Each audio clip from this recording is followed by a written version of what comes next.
अहम खबर आप तक पहुंचाएं कि वज़ीर-ए-आज़म ने बरामदात बढ़ाने से मुतालिक इजलास आज तलब कर लिया। इजलास में बरामदात में इजाफे के लिए इक़दामात पर गौर किया जाएगा। बरामदात में कमी की वजूहात का जायजा भी लिया जाएगा। तफसीलात जानते हैं डॉन न्यूज़ के नुमाइंदे ताहिर शिरानी से। जी ताहिर शिरानी, बताइएगा इजलास कितने बजे शुरू होगा और इसमें कौन कौन शिरकत करेगा?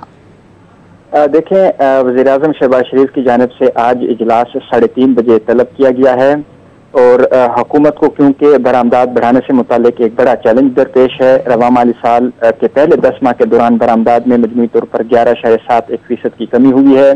तो वज़ीर-ए-आज़म की जानिब से ये अहम इजलास तलब किया गया है जिसमें बरामदात बढ़ाने से मुतालिक मुख्तलिफ तजावीज़ तलब की जाएंगी, वजूहात का जायजा लिया जाएगा और उसकी रोशनी में वज़ीर-ए-आज़म जो मुतल्लिका वज़ारतें और डिवीजन हैं उनको हिदायत जारी करेंगे कि किस तरह बरामदात में इजाफा किया जा सकता है।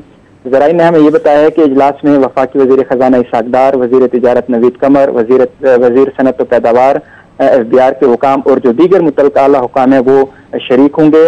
इजलास में मुल्क के जो बड़े एक्सपोर्टर्स हैं उनको भी मदऊ किया गया है, वो भी इजलास में शिरकत करेंगे और वज़ीर-ए-आज़म को बरामदात में कमी से मुतालिक जो वजूहात हैं उससे आगाह किया जाएगा और उसके बाद वज़ीर-ए-आज़म की जानिब से अहम हिदायत जारी की जाएंगी। बहुत शुक्रिया आपका ताहिर शिरानी।